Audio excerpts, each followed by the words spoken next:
আসসালামু আলাইকুম রহমতুল্লাহ। ওয়ালাইকুম আসসালাম ওয়া রাহমাতুল্লাহি ওয়া বারাকাতুহু। শেখ জেদ্দা থেকে বলছি। জি বলেন। যে সলাতের সময় আহ, অন্য কোনো কথা বলা হারাম, তো দেখা গেছে অনেক সময় দেখা গেছে আমাদের সলাতের কোনো বিষয় নিয়ে বা কোনো বিষয় নিয়ে হয়তো একটু আফসোস প্রকাশ হলো। তো আমরা কথা বললাম না, কিন্তু আফসোস প্রকাশের পর আমরা মুখ দিয়ে একটা আওয়াজ বের হয় বা অন্য কোনো ইয়াতে বা কোনো কারণে ব্যথা পাইলাম, তো মুখ দিয়ে একটা আওয়াজ বের হয়ে গেল। এখন এই আওয়াজ বের হওয়ার কারণে কি আমার সলাতের কোনো ক্ষতি হবে? জি, বিসমিল্লাহির রহমানির রহিম, আলহামদুলিল্লাহ ওয়াসসালাতু ওয়াসসালামু আলা রাসূলিল্লাহ ওয়া আলা আলিহি ওয়া সাহবিহি আজমাইন ওয়া বাদ। আর প্রশ্ন করছেন যে সালাত অবস্থায় কথা বললে তো সালাত নষ্ট হবে, কথা বললেও সালাত নষ্ট হবে। আর সালাত পরিপন্থী কোনো কাজ করলেও, বেশি কোনো কাজ হরকত যেটা সালাত পরিপন্থী দেখে মনে হয় যে না সালাতে নেই, নামাজ অবস্থায় নেই, তাতে সালাত নষ্ট হয়ে যায়। এই দুটো কথা জেনে নেওয়ার পরে যেটা আসল প্রশ্ন, যে অনেক সময় আমাদের কথা তো বলি না, কিন্তু আক্ষেপ অথবা ভিতর থেকে কোনো একটি আওয়াজ হচ্ছে, তাতে কি সালাতের ক্ষতি হবে? যথাসাধ্য এরকমটা করবেন না, কিন্তু সেটি কথা নয়, কালাম নয়।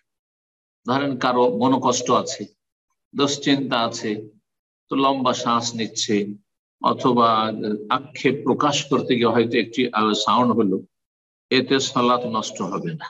আল্লাহর সামনে কান্না করা তো শরীয়ত সম্মত, সালাত অবস্থায় কান্না করা সেই সেই হাদিস দ্বারা প্রমাণিত, নবী সাল্লাল্লাহু আলাইহি ওয়াসাল্লাম থেকে, সাহাবায়ে কেরাম থেকে। এই ক্ষেত্রেও যথাসাধ্য আওয়াজ খুব বেশি উঁচা না হয়। নবী সাল্লাল্লাহু আলাইহি ওয়াসাল্লামের কান্নাতে ছিল আজিজুন কা আজিজুল মিরজালি মিনাল বুকা। নবী সাল্লাল্লাহু আলাইহি ওয়াসাল্লাম সালাত অবস্থায় যখন কাঁদতেন, তখন তার আওয়াজটি হইতো যেমন ফুটন্ত পানি যখন ফুটে তখন স স, আপনার পাতিলের ভিতর থেকে স স স বা সা সা আওয়াজ হয়, এরকম আওয়াজ হতো। তাহলে শুধু আওয়াজ হলে তাতে সালাতের ক্ষতি নেই, কিন্তু সেটা হাউমাউ করে যেন কান্না না হয়। আর বাকি কথা হলো আক্ষেপ, সেটা যদি সীমা লঙ্ঘন না হয়, সেই ক্ষেত্রে বাড়াবাড়ি না হয়ে যায়, কথার পর্যায়ে না চলে যায়, তাহলে কোনো দোষ নেই। জি, কোনো দোষ নেই, জায়েজ। আল্লাহু আ'লাম। আসসালামু আলাইকুম শায়েখ। ওয়ালাইকুম আসসালাম ওয়া রাহমাতুল্লাহি ওয়া বারাকাতুহু। জি। শায়েখ, আমি গাজীপুর থেকে বলছি। জি বলেন। শায়েখ, আমি মহিলা গ্রুপে আপনাকে একদিন বলেছিলাম যে আমার ফ্যামিলি বেদিন এবং আমার উপর বিভিন্ন ভাবে নির্যাতন করা হয়, এমনকি আমার মা আমার হাতটাও ভেঙে দিছিল। তো আমি একটা সিদ্ধান্ত নিতে চাচ্ছিলাম, আমি পরামর্শ চাই আপনার, যে কি এই সিদ্ধান্ত কি নেওয়ার করেছিল জন্য। বুঝতে পারছেন না। আমার হাতও ভেঙে দিয়েছিল, মানে আমার পর্দা করা নিয়ে আমার আত্মীয় স্বজনরা বিচার দেয় কে বিভিন্ন হাত ভাবে। ভেঙেছিল? বুঝলাম না, কে ভেঙেছিল? আমার মা। আপনার মা ভেঙে দিল কেন? আল্লাহ হেদায়েত কারণ করুন। আমার আত্মীয় স্বজনরা আমার পর্দার বিরুদ্ধে আম্মুর কাছে বিচার দিয়েছিল, যে আমি নাকি জঙ্গি হয়ে যেতেছি তাদের সামনে আমি পর্দা করি, মানে যারা আমার মাহরাম না আত্মীয়দের ভিতরে বিভিন্ন ও ভাবে আচ্ছা, আমাকে। আপনার মা ইসলাম বিরোধী, পর্দা বিরোধী, এই জন্য নাকি? আহ, পর্দা বিরোধী না, সেও পর্দা করে, কিন্তু সে চায় যে আমি নিকাব না পরি, আমি ভালো করে এতটা পর্দা না করে আত্মীয়দের সামনে যাই। সে বলে যে তারা। এখানে চেহারা না ঢাকলে তো আর পর্দা হলো না, চেহারাই তো আসল পর্দা। জি। কোন জি পুরুষ সাহেব। যদি কোনো মহিলার দিকে তাকায়, তো তার কি চেহারা ছাড়া অন্য জায়গায় তাকাবে নাকি? জি আসল সাহেব। চেহারা। সাহেব, আমি ছোট থেকে আমার বাবা মার এরকম ভাবে দেখেছি, এবং আমার ফ্যামিলিটা বিধাত করে, চল্লিশা পালন করে বিভিন্ন, এটা বলতে নিলে শেষ হবে না। তো আমি একটা সিদ্ধান্ত নিতে চাচ্ছিলাম, যেটা আমি আপনার পরামর্শ চাই যে এই সিদ্ধান্ত নেওয়া আমার ঠিক হবে কিনা। কি সিদ্ধান্ত?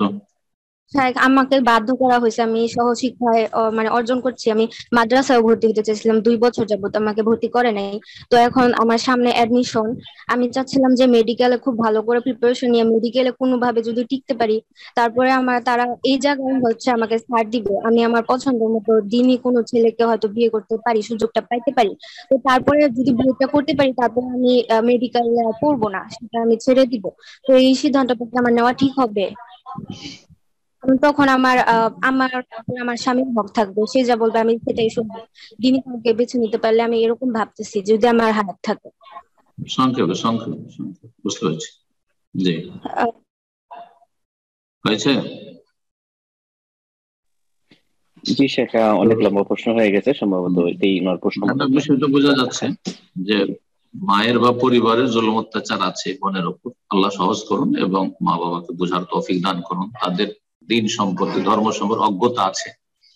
আসলে বাপদাদা থেকে পাওয়া ধর্ম তারা পালন করে, হয়তো ধর্ম পালন করে, কিন্তু আসলে অধিকাংশ মুসলিমরা যেটা বাপদাদা থেকে পূর্বপুরুষ থেকে পেয়েছে সেটাকে ধর্ম মনে করে।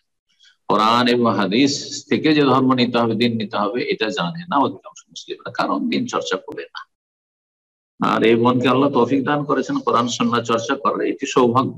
আল্লাহ রাব্বুল আলামিনের কাছে দোয়া করে আল্লাহ আরো বেশি তৌফিক দান করে, সমস্ত অনিষ্ট বালা মুসিবত থেকে আল্লাহ হেফাজত করেন। এরকম যে কোনো ভাই বোনদের, অনেক ভাইয়েরাও জুলমের শিকার, বাপ মায়ের।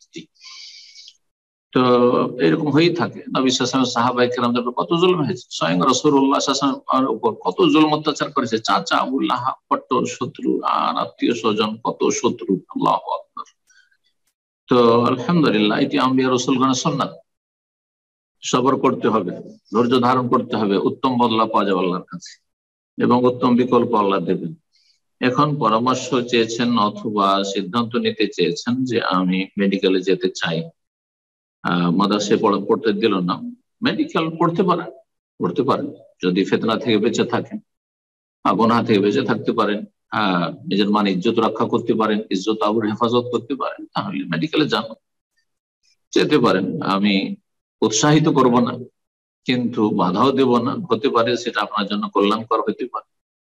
এই ক্ষেত্রে প্রথম পরামর্শ ইস্তেখারা করেন, 2 রাকাত সালাত পড়ে খুশুর সাথে আল্লাহর কাছে দোয়া করেন যে আল্লাহ, আমি এই সিদ্ধান্ত নিতে চাইছি, আল্লাহ এতে যদি কল্যাণ থাকে তাহলে আমাকে তৌফিক দাও, সহজ করে দাও, আর যদি এতে অকল্যাণ থাকে তাহলে এটা আমার থেকে ফিরিয়ে দাও, আমাকে তার থেকে ফিরিয়ে দাও। যে ইস্তেখারা দোয়া রয়েছে সেই দোয়াটি পাঠ করবেন 2 রাকাত সালাত পড়ে।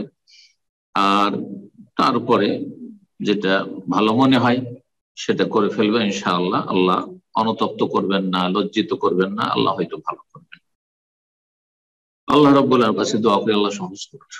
নিষেধ করব না লেখাপড়াতে, কিন্তু শর্ত হচ্ছে যে ফিতনা মুক্ত জীবন যাপন করতে হবে। অনেকে লেখাপড়া না করে বাড়িতে অবসর থেকে আরো পাপে ডুবে যায়। সেজন্য যতদিন বিয়ে না হয়েছে ততদিন নিজেকে ব্যস্ত রাখা ভালো কাজে বা জায়েজ কাজে ব্যস্ত রাখা, গুনাহ থেকে বাঁচার জন্য, এটাও ভালো কাজ। আল্লাহ তৌফিক দান করুন, আল্লাহ সহজ করুন।